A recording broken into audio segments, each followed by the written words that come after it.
बेटा असल में सोचती है कि जब तक जिंदा हानि और काम कर सकती है किसी से मदद ना ली, इसलिए खुद कमाई करके जिंदगी गुजार रहे हैं। मुकालमा करा दिया जाए, फिर उसके बाद में तकमील हिफ्ज़ कुरान, फिर शुअराए किराम की नात, फिर हजरत का बयान। आप हजरात दूधमई के साथ बैठे रहें। अगर अच्छा लग रहा हो तो सुभान अल्लाह अल्हम्दुलिल्लाह बोलते जाएं। आइए मुकालमा पेश करने के लिए मैं दावत देता हूँ मोहम्मद अजीम और मोहम्मद जावेद सल्लल्लाहु, जहाँ कहीं हो आए अपना मुकालमा पेश करें। मोहम्मद अजीम और मोहम्मद जावेद। अस्सलामु अलैकुम वरहमतुल्लाहि वबरकातुहू। वालेकुम सलाम। बड़े मियाँ क्या हाल है? इतनी रात में कुदाल लेकर कहाँ चल दिए? का बताई बेटा, इसके बगैर काम तो नहीं चलती है। सवेरे से अब तक भूखे रहने, इसलिए सोचे न चली कहीं काम करके पेट पूजा कर ली। बड़े मियाँ जरा अपनी हालत भी देख लीजिए, आपकी उम्र ढल चुकी है, सही तौर पर आपके अंदर काम करने की भी ताकत नहीं है, फिर इस तरह मुशक्कत बर्दाश्त करने की क्या ज़रूरत? आपको तो इस वक्त अपने घर में बैठना चाहिए। क्या आपके पास काम करने वाली कोई औलाद नहीं है क्या? नहीं बेटा, हमारे पास तो इस वक्त दो बिटिया, दो लौंडे और एक बेटिया है। अल्लाह का शुक्र है कि दोनों बेटे अच्छी तनख्वाह पर नौकरी करते हैं। ओफो, तो फिर ख्वाह आप परेशानी क्यों उठा रहे हैं? आपको तो इस वक्त घर में या मस्जिद में बैठकर बस अल्लाह अल्लाह कहना चाहिए। आप इस उम्र में दुनिया को ना भूलेंगे तो फिर कब भूलेंगे? बेटा असल में सोचती है कि जब तक जिंदा हानि और काम कर सकती है किसी से मदद ना ली, इसलिए खुद कमाई करके जिंदगी गुजार रहे हैं। बड़े मियाँ इसमें मदद लेने की क्या ज़रूरत? बेटे तो आपकी माली मदद करते ही होंगे, फिर आखिर आप उन पैसों का क्या करते हैं? मैं तो उनको पोते पोतियों पर खर्च कर देती है, अपने ऊपर एक को पैसा नहीं खर्च करती। आप तो बड़े अनोखे आदमी मालूम होते हैं। आप इस उम्र में अपने बच्चों से मदद ना लेंगे तो फिर बच्चे होते हैं किस काम के लिए हैं? जरा आप अपनी उम्र के लोगों को देखिए, वो किस तरह बेफिक्री के साथ अल्लाह अल्लाह करते हुए ज़िंदगी गुजार रहे हैं।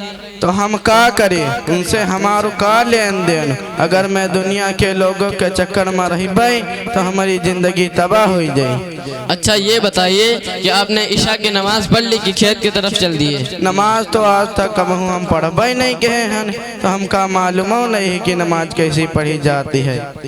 अच्छा, तो क्या आप मुसलमान नहीं हैं क्या? ज्यादा बोली हो तो इस कुदाल से गर्दन काट दिया। का मैं तुमका मुसलमान नहीं लग रहे हैं? लो बहन कलमा सुनाई देती है, ला इलाहा मोहम्मद रसूलुल्लाह। देखो हम कलमा दे सुनाए, का भी हमारे मुसलमान होने की सुबह है। बड़े मियाँ इसमें नाराज होने वाली कोई बात नहीं है। मैं आपसे ये पूछना चाहता हूँ कि आखिर आप कैसे मुसलमान हैं? आपने अब तक पूरी जिंदगी में नमाज ही नहीं पढ़ी, तो आखिर आप अपने आप को कैसे मुसलमान कह रहे हैं? हुज़ूर सल्लल्लाहु अलैहि वसल्लम का साफ इरशाद है कि जो शख्स नमाज नहीं पढ़ता उसका इस्लाम में कोई हिस्सा नहीं है, वो मुसलमान नहीं है। और आपको तो कलमा भी सही याद नहीं है, फिर आखिर आप कैसे मुसलमान हैं? और अच्छा ये बताइए कि आपने कलमा किससे याद किया था? एक मौलवी साहब से हम कई दिन में कलमा याद करे ले रहन, का सही से कलमा याद नहीं है। हाँ बड़े मियाँ, आपको सही से कलमा नहीं याद है? क्या आपको अब तक नमाज के बारे में किसी ने नहीं बतलाया?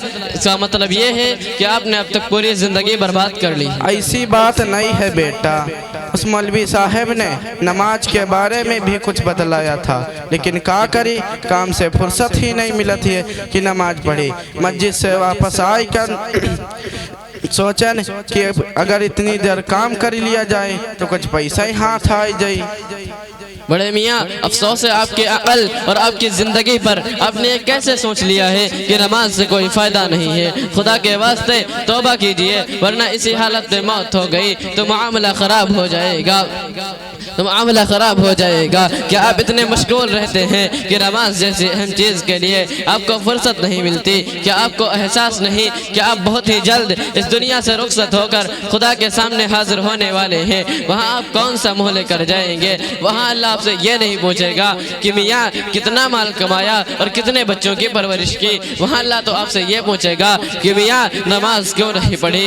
اللہ پوچھے گا میں نے تم کو زندگی دی تھی، بچپن سے جوانی اور جوانی سے بڑھاپے تک کے پہنچا دیا، اگر تم نے کیا ہی کیا، نماز کیوں نہیں پڑھی، غفلت میں زندگی کیوں گزاری، تو آپ وہاں کیا جواب دیں گے؟ وہاں یہ دنیا اور یہ اولاد جس کی خاطر آپ نے پوری زندگی برباد کر لی ہے، یہ وہاں کچھ بھی کام نہ آئے گی، اور آپ کو یہ بھی کہنے کی جرات نہیں کر سکتے کہ ہمیں کسی نے بتلایا نہیں تھا۔ ماشاءاللہ آپ کے پاس تو مولوی صاحب آئے تھے، پھر بھی آپ کی آنکھ نہ کھلی۔ بچاؤ بیٹے مجھ کو بچاؤ، میں نے تو پوری زندگی نہ تو خدا کو جانے نہیں اور نہ ہی اس کو راضی کرنے کے لیے کوئی نہ کام کرے نہیں۔ خدا کے واسطے اب میرے بچنے کی کوئی صورت ہے یا نہیں ہے؟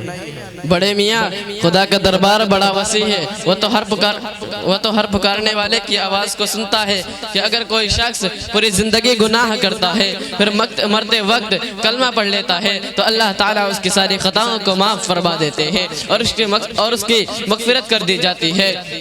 اور ماشاءاللہ آپ تو مسلمان ہیں، آپ تو مسلمان ہیں، تو میری رائے یہ ہے کہ آپ خدا کو راضی، آپ دنیا کے الجھنوں کو چھوڑ کر خدا کو راضی کرنے میں لگ جائیے۔ امید ہے کہ اللہ تعالیٰ آپ کی بخشش فرما دے گا، اور جو آج سے جو نماز میں کوتاہی ہوئی ہے اس کی تلافی کیجئے، کیونکہ جو قیامت میں جس چیز کے متعلق پوچھ گچھ ہوگی وہ نماز ہے۔ بیٹا تم تو بڑے اچھے آدمی معلوم ہوتے ہو، مجھے تو لگ رہا ہے کہ تم کوئی فرشتے ہو، آخر تمہارا گھر کہاں ہے؟ بڑے میاں میں کہیں اور کا آدمی نہیں بلکہ آپ کے شہر کا ہی آدمی ہوں، شاید آپ بھکاری میاں کو جانتے ہوں گے، میں انہی کا لڑکا ہوں۔ تب تو بیٹا میں تمہارے سامنے توبہ کر کے عہد کر لیتی ہے تاکہ تم بھی گواہ رہو۔ بڑی اچھی بات ہے، چلیے فجر کی نماز پڑھتے ہیں۔ بیٹا تم نے میری بڑی رہنمائی کی، اللہ تعالیٰ تم کو اس کا اچھا بدلہ دیا۔ ٹھیک ہے چلتے ہیں، لیکن میرے لیے دعا ضرور کیجیے گا۔ انشاءاللہ۔ اچھا، خدا حافظ۔ خدا حافظ۔